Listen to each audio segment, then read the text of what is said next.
Well, good morning. The birds are chirping, and I'm your host, Dan Stafford, with the Midwestern Geek and Cali podcast. Podcasting from lovely Temecula, California, summer's winter home, but it's almost hard to tell these days because it's very gray and cool outside for a change. So, I spent last night doing a sleep study for sleep apnea up in Redlands, California. And don't know if I have sleep apnea or not, to be honest. My other half says I snore, so we're checking it out, find out. And anyways, it was a strange experience. I go to this place. It's like kind of in a little medical building complex where there's a bunch of little medical buildings, right, in Redlands. And I get there and there's this room. And it's got like a queen size bed, wooden bed frame, couple of big leather recliners. It looks kind of like, like a 3-star hotel room, I'd say. So you get in there and you get, all set for sleep, and they come in and they put this like mask over your face for a while, and it's weird because it's 10 o'clock at night and I don't usually go to bed until 1 o'clock, 2 o'clock in the morning, for one. Then I've slept weird the night before to kind of make myself tired, so hoping I'd be able to go to sleep earlier than usual. Well, I did, but it's really odd. So they start off, they have several different masks, and there's this machine that pushes air into the masks. And you can try different ones until you find one that fits right and seals over your nose and mouth and doesn't, or over your mouth and doesn't really leak, a lot around the edges. And there's kind of like these straps on your head. And sorry if I'm kind of rubbing my face. It's, and then I'll get to that part in a bit. It's just, Anyway, so they do this, and there's this machine that's hooked up to the mask with a hose, and basically when you take a breath in, it forces the air into your lungs. Like, there's different pressure settings, but like the lowest one was more than enough. It forces air into your lungs, and it kind of feels like your lungs are being inflated like a balloon, so to speak. It's kind of like really pushes it in there. And the point is to keep your blood oxygen up through the night, because one of the effects of sleep apnea, if you have it, is to deprive your body of oxygen through the night, so your blood oxygen levels get really low. All right, so they do that for like an hour and a half, something like that. And then they have you, they take like 20 different electrodes. They take a couple of belts, they strap one around your chest, one around, like the bottom of your rib cage, and then a bunch of sensors. They stick them on your scalp, they stick them on your forehead and the sides of your face. That's why I'm wiping the glue off my face. It's still coming off. I found a couple of pads they forgot to pull off this morning. They put them on like your ankle, so they can tell if you're kicking your feet in your sleep. There's EKG leads, heart rate monitor. There's about 20 different. You're hooked up to this wiring harness while you're trying to sleep, right? And then to top it off, the bed, there was like a dip or something in the bed, and it was setting off this spot in my back that I get. It's like, a little lower than between my shoulder blades, that if it's getting hit wrong, it kind of like almost, it's like somebody sticks a needle, a knitting needle in there. I fell out of a tree when I was a little kid and landed on a branch in just that spot. And if I set it off, it's like really nasty because it like hits you right comes around under the rib cage and hits you in the solar plexus. It's not fun. And the bed was setting that off, and they want you to basically they want you to sleep on your back. And I'm like, your bed is killing me, man. I can't do this. First off, I'm a stomach sleeper. I like to fall asleep on my stomach or maybe on my side. I almost never go to sleep on my back. If I can lay down on my stomach, I'm like out before my head hits the pillow. I'm gone. When I'm finally ready to go to sleep, out, gone. And sleeping on my stomach's always done that really well. Sleeping on my side, not so bad. Yeah, I'm yawning a little bit. It's almost 9 o'clock in the morning, and I'm yawning a little bit because of just the last couple of days I have slept so weird. It's been something else. Anyway, so then the last part of it, you've got all the electrodes on, and they have you sleep without anything for a while. They have you sleep with the mask for a while. Then they have you sleep with all these electrodes on and the mask. And then you wake up in the morning and they're taking some of the glue off with alcohol pads. And then they forget some of the sensor pads. You find them stuck to you in the, I don't even want to. Anyway, so I won't find out for a month whether or not I actually have sleep apnea, but no, I don't know. I kind of felt like I was getting all set up to be an astronaut or something with the mask and the yeah. Darth Sleeper. Anyway, that was fun. And then this morning I just read an article that they're talking about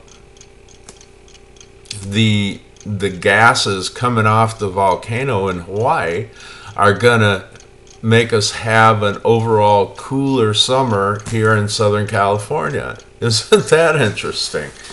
So I know volcanoes can impact the gas content and the weather on a global scale, but we're already having a cool spring here in California, and we're known for May gray and June gloom. That's a California thing for those friends and family back in the Great Lakes area and the rest of the Midwest. May gray, June gloom. You're talking, 50s, 60s, especially in the mornings. The marine layer comes in, hangs over the area, and then by like noonish, it might want to burn off, and it might get up into the 70s, maybe. We're at that time of year. I think later this week it's supposed to get up to around 80.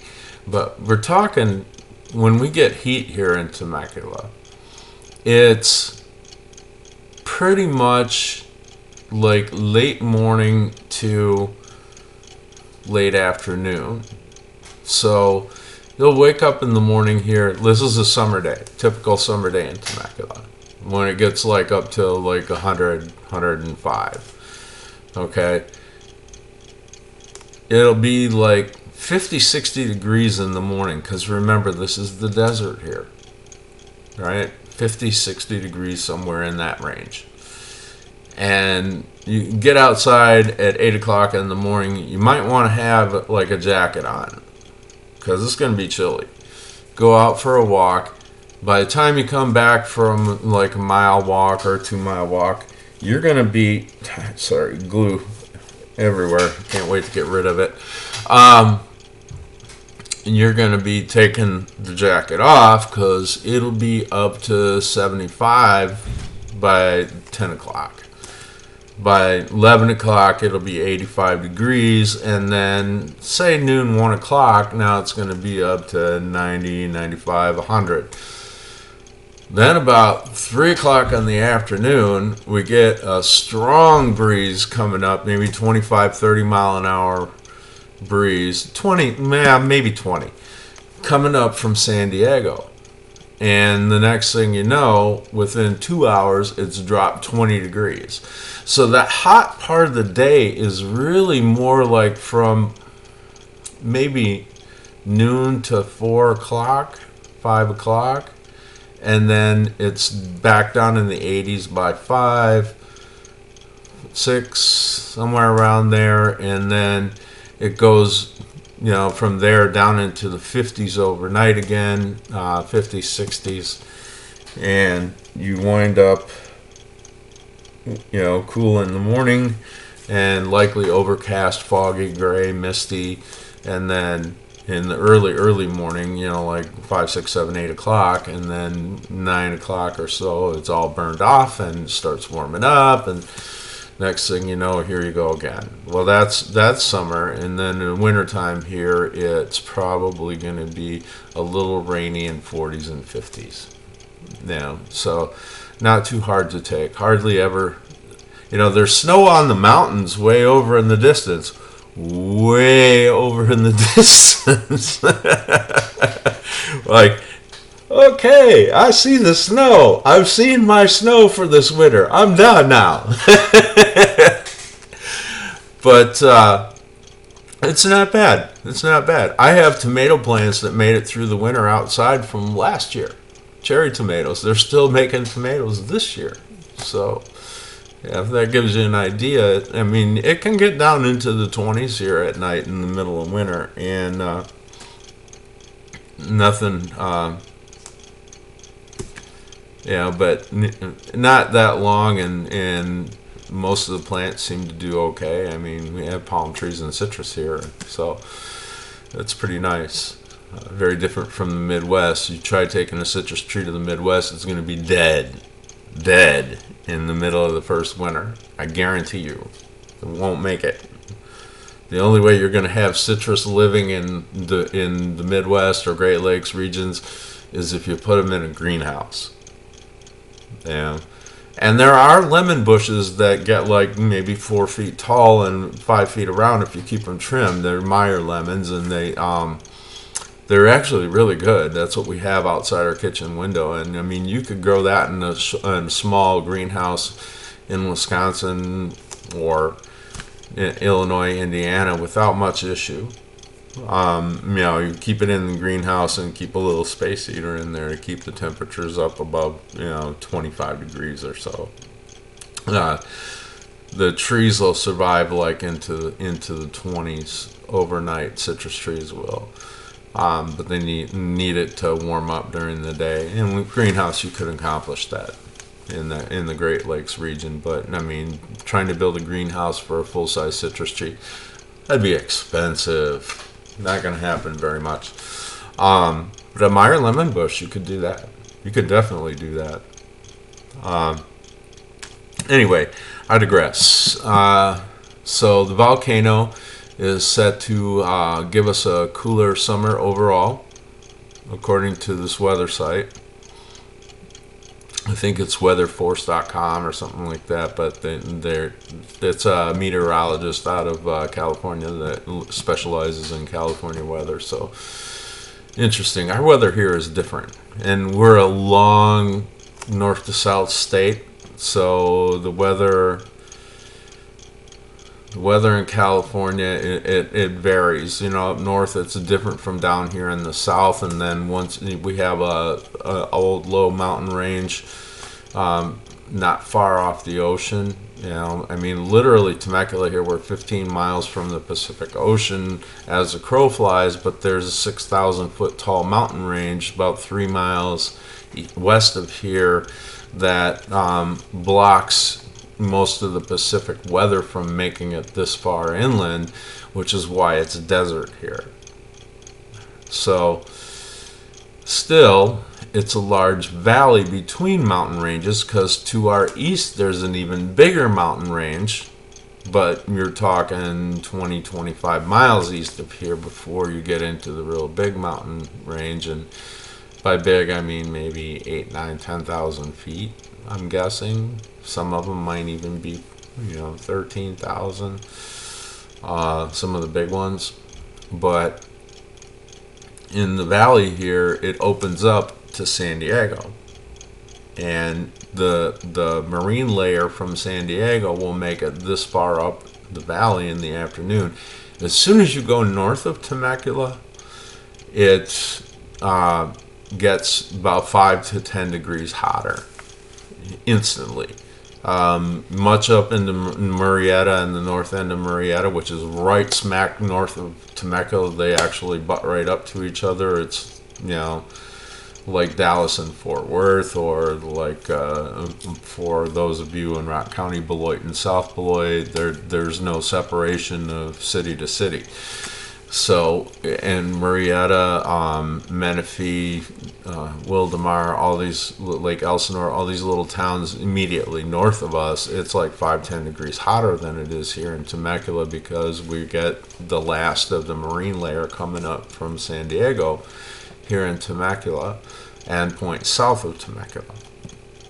We are about maybe 2, 3, 4 miles over the county line from San Diego County into Riverside County here in Temecula. And to our immediate east, about 2 miles east of my front door, there's wine country here, 160 or so wineries, most of them small wineries, a couple of big ones.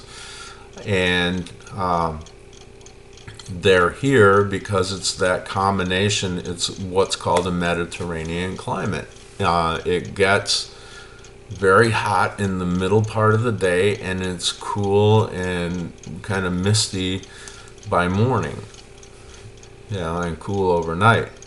And it seems to be really good for growing grapes.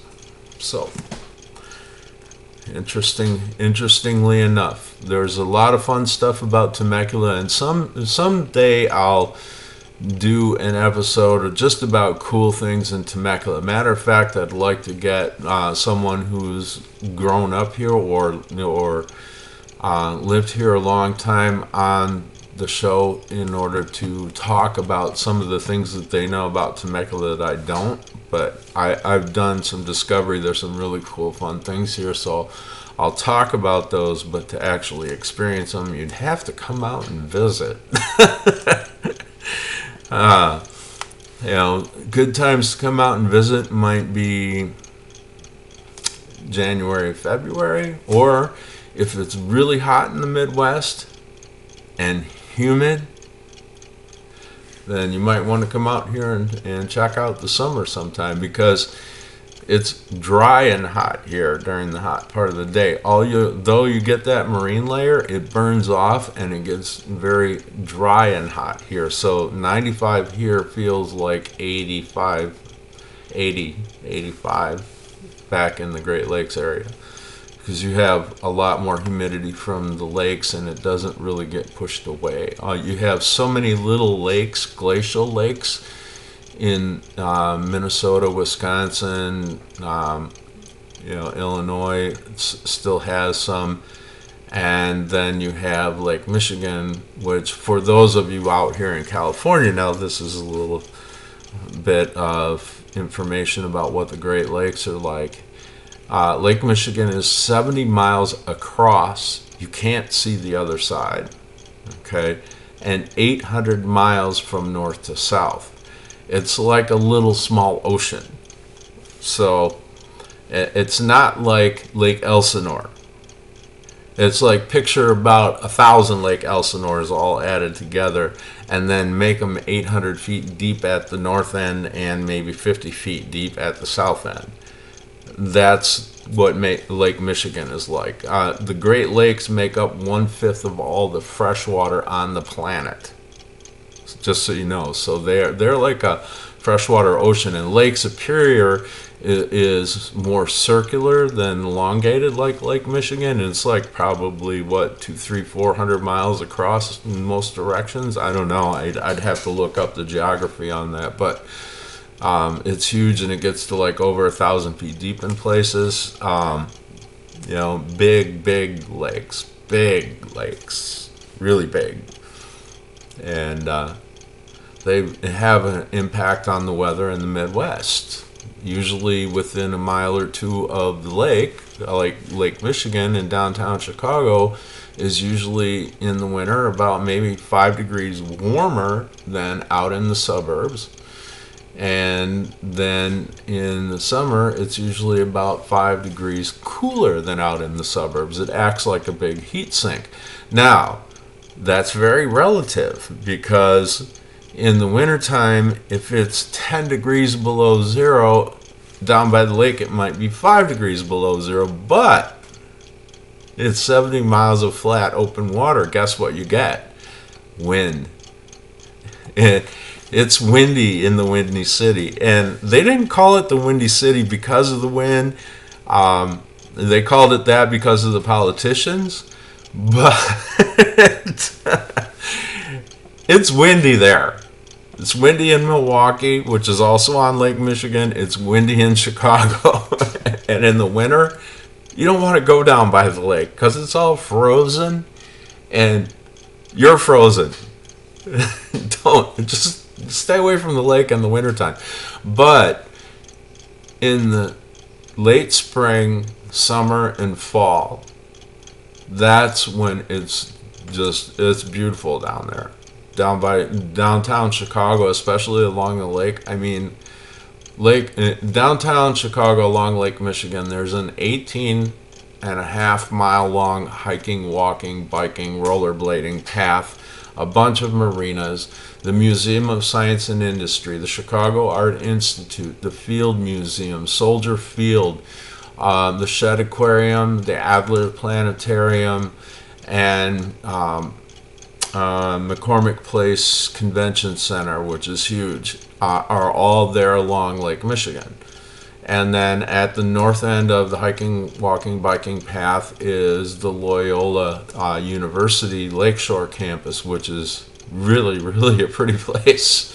I actually went to school there for a couple of semesters and took some classes there, and that's one of the prettiest college campuses I think I've ever seen. They have an old chapel built in the 1930s there called the Madonna della Strada. That is just beautiful. It's kind of Art Deco-ish in the shaping of it on the outside, and then it uses glass block to bring in natural light from outside into the pulpit. Now, I'm not a religious person, but I can recognize architectural beauty when I see it.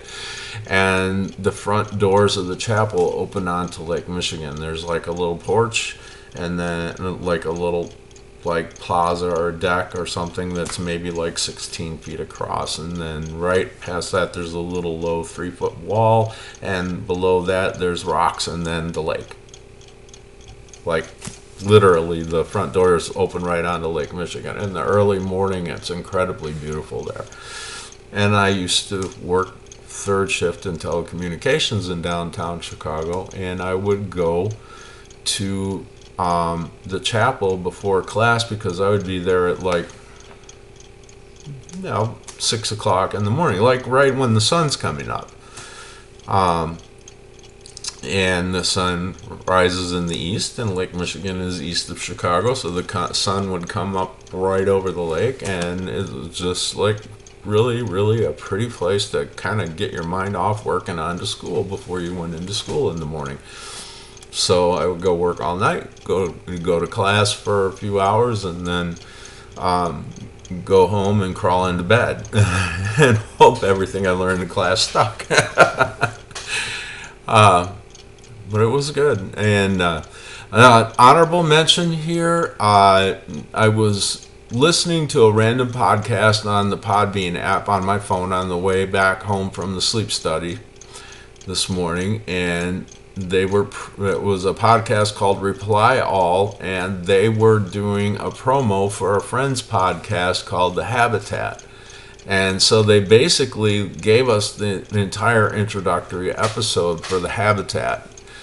The Habitat is really cool. It's this gal who's doing reporting on an experiment where 5 people are signed up to go live in a faux Mars colony, basically Mars base, on the side of a volcano in Hawaii.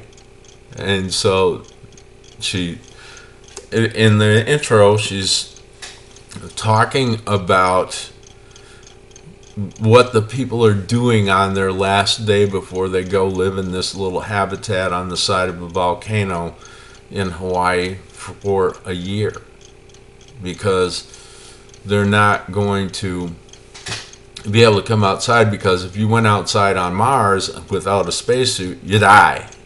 You know, there's no real going anywhere on Mars much without a spacesuit, because the atmosphere is so thin. It's almost all carbon dioxide, and it gets like 100 degrees below zero at night, and yada yada yada, freeze your butt off. Yeah, that's worse than the Midwest. Although I've seen some days in the Midwest that kind of are coming, heading that direction. I mean, once every 20 years or so, it might hit 40 below around Chicago and points north. Just saying. I've actually lived through that. So 100 degrees below zero, I don't even ever want to know. No, that's like Antarctica type stuff, or Mars. But it's really interesting, well done, very well produced. They have, I wish I had the kind of resources that they have put into this podcast called The Habitat. They have a whole team. They have one person just dedicated to audio editing and mixing alone. They have someone that does fact checking. They have someone that does some of the writing. And then they have the person responsible for voicing the podcast, the host. And it's a team effort. It's not just a little one-man show like what I do here at all.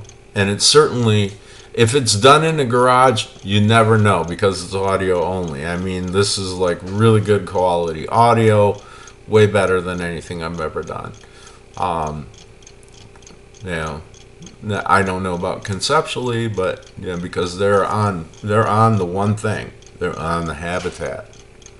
So it's a really cool podcast, and I think it'd be worth checking out. I think I'm going to try to find the podcast and kind of listen to all the episodes over time, because I think it'll be very interesting. And on that note, I'm ready to go shower all this damn glue off. So happy Vulcan fingers to you from the Agent of 42, and may there never be a rogue wave in your coffee mug. And yeah, I'm using the big, giant double-sized coffee mug this morning, because it's the only thing keeping me going right at the moment. Thanks for listening. You can find us at MidwesternGeekInCali.com and Midwest Geek Cali on Twitter, and of course Facebook. You can just search us up under Midwestern Geek in Cali. And take care, and have a safe Memorial Day. I'm a veteran. That doesn't invite me to say Happy Memorial Day, because it's not really about being happy. It's about remembering all the veterans we've lost in all these wars. And well, here's to you, fellas and ladies.